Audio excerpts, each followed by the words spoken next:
Good morning students. कल बेटा हमने आपको साखी पढ़ाया था कबीरदास का। अब आज है आपका शबद। तो चलिए हम देखते हैं शबद में दो दिए गए हैं। पहला है आपका, मोको कहा ढूंढे बंदे मैं तो तेरे पास में, ना मैं देवल ना मैं मस्जिद ना काबे कैलाश में, ना तो कौने क्रियाकर्म में नहीं योग बैराग में, खोजी हो तो तुरतो मिलिह पल भर की तलाश में, कहें कबीर सुनो भाई साधो सब श्वासों की श्वास में। तो इसमें देखिए बेटा, कबीरदास जी कह रहे हैं कि ईश्वर जो है उसको कहीं खोजने की आवश्यकता नहीं है। ईश्वर खुद ही कह रहे हैं कि मुझको कहाँ ढूंढ रहे हो, मैं तो हर जगह हूँ, ना मैं मंदिर और मस्जिद में नहीं हूँ बल्कि मैं हर इंसान की श्वास हूँ, यानी कि मैं मुझे जहाँ प्राप्त करना चाहोगे मैं वहाँ मिल जाऊँगा। तो चलिए देखते हैं, कबीरदास जी कह रहे हैं कि मोको कहाँ ढूंढे बंदे। ठीक, यहाँ पे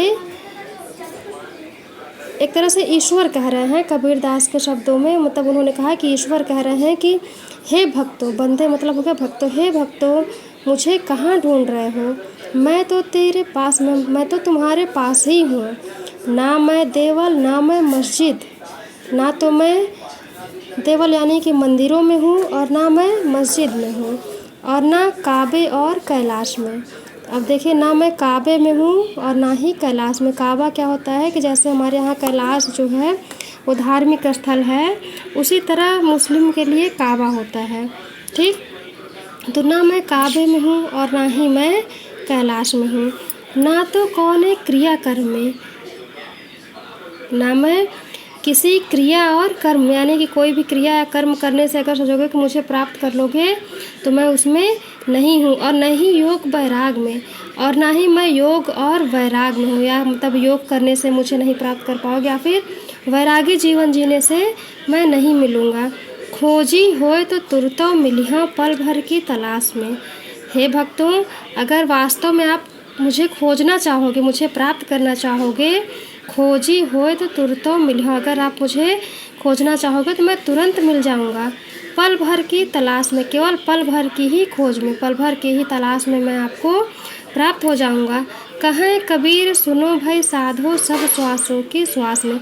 कबीरदास जी कहते हैं कि हे संतों, हे भक्तों सुनो, मैं हर मनुष्यों की सांसों में हूँ, सांसों की श्वास में, यानी कि मैं हर मनुष्यों की सांस में हूँ। एक एक मतलब उनके अंगांगों, उनके शरीर के एक एक श्वास में विराजमान हूँ। अब चलिए अगला देखते हैं।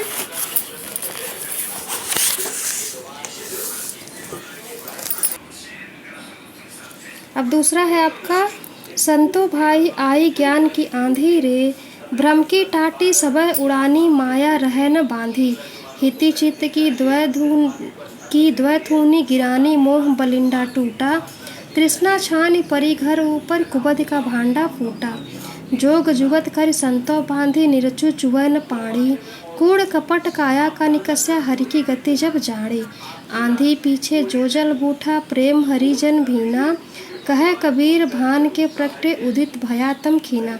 अब देखिए बच्चों, यहाँ पे कबीरदास ने बताया है कि जब ज्ञान रूपी आंधी का आगमन होता है और उसके पश्चात वर्षा होती है, यानी कि इसके पश्चात जब इंसान भक्ति को प्राप्त कर लेता है तो उसके बाद उसके मन के सारे अंधकार, यानी कि मन के उसके सारे मैल द्वेष घृणा जितनी भी बुराइयां होती हैं वो सब समाप्त हो करके उसका जीवन जो है वो एकदम निर्मल और पवित्र हो जाता है। तो यहाँ पे इस बात को समझाने के लिए बच्चों, कबीरदास जी ने पहले के समय में जो गांव में छप्पर वाले घर होते थे, कच्चे घर, जो कच्चे मकान बने होते थे, उसका प्रयोग किया है। तो चलिए देखते हैं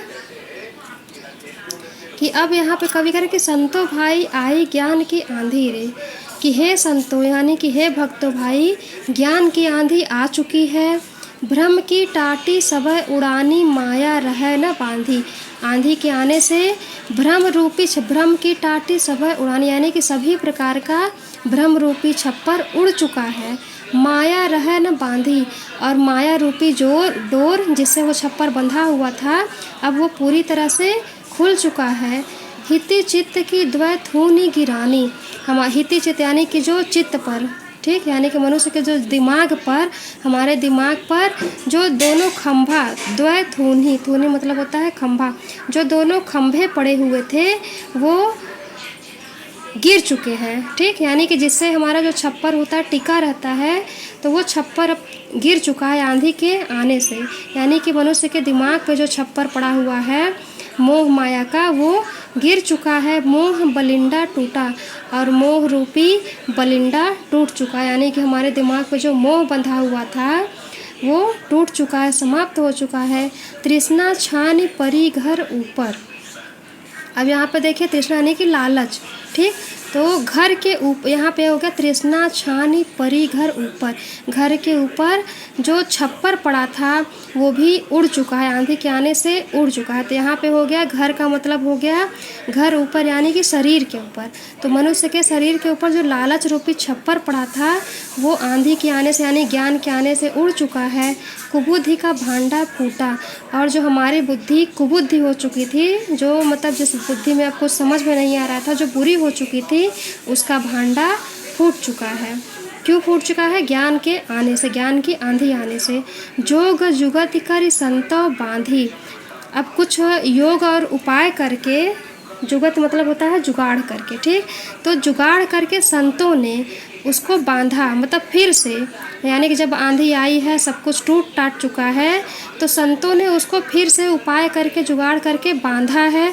निरचु चुवर्ण पानी, ऐसा बांधा है कि अब उसमें से पानी नहीं चुएगा। इसका मतलब अगर हम घर के रूप में देखें तो जो कच्चा घर था, जो छप्पर था, वो आंधी आने से टूट चुका है, उसको घर के लोगों ने फिर से बांध दिया है, और इतने अच्छे से बांध दिया है जुगाड़ करके कि अब उसमें से पानी नहीं चुएगा। तो उसी प्रकार इसको हम ज्ञान के रूप में देखेंगे कि जब ज्ञान रूपी आंधी आई है और मोह माया का और कुबुद्धि का भांडा टूट चुका है, सब छप्पर उड़ चुके हैं, तो उस समय फिर से हमने अपने शरीर को उसमें फिर से ज्ञान रूपी दीपक जला करके उसको फिर से पवित्र कर लिया। इतना पवित्र कर लिया कि निरचु चुवर्ण पानी, अब उसमें से पानी नहीं आ सकता, यानी कि उसमें किसी प्रकार की बुराई का प्रवेश नहीं हो सकता है। कूड़ कपट काया का निकस्या।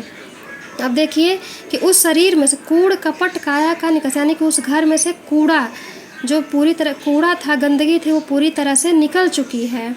उसी प्रकार यहाँ पे ये हो गया कि हरि की गति जब जानी, जब हरि की गति यानी कि जब भक्ति को प्राप्त कर लिया तो शरीर से, हमारे शरीर से कूड़ कपट यानी कि जो गंदगी थी, जो बुराइयाँ थीं, वो कूड़े के समान बाहर निकल चुकी हैं। आंधी पीछे जो जल बूठा प्रेम हरि जन भीना। अब आंधी के पश्चात, आंधी पीछे मतलब आंधी के बाद जो वर्षा होती है, जो जल बूठा यानी कि जब वर्षा होती है, प्रेम हरि जन भीना, तो उससे मतलब जो उसके प्रेम में हरि लोग भीग चुके, यानी कि भक्त लोग भीग जाते हैं। यहाँ पे ये हो गया बेटा कि जिस प्रकार आंधी आने से घर जो है वो भीग जाता है और पूरी तरह से पवित्र हो जाता है, तो उसी प्रकार जब ज्ञान की आंधी आई और ज्ञान की आंधी के बाद जब हमें भक्ति प्राप्त हुई, ईश्वर की भक्ति प्राप्त हुई, प्रेम प्राप्त हुआ, तो उससे जो हरि यानी कि जो भक्त लोग हैं वो पूरी तरह से उससे सराबोर हो चुके हैं, भक्ति रस से सराबोर हो चुके हैं। कहें कबीर भान के प्रगटे उदित भया तम खीना। तब उसके बाद कबीर दास जी कह रहे, कहें कबीर यानी कबीर दास जी कह रहे हैं कि सूर्य के प्रकट होने पे, उदय होने पे, तम खीना अंधेरा जो है वो खिन्न हो जाता है, यानी कि भाग जाता है। उसी प्रकार यानी कि जिस प्रकार आंधी आई, वर्षा हुआ, आंधी आने सब कुछ उड़ चुका है, वर्षा हुई तो सब भीग के पवित्र हो गया। उसके बाद जब सूर्य उदय हुए तो उनके उस उदय होने पे अंधेरा जो है वो स्वतः ही समाप्त हो गया। तो यहाँ पे ज्ञान रूपी आंधी जब इंसान के अंदर मन में प्रवेश करती है तो सारी बुराइयाँ, द्वेष समाप्त हो जाता है।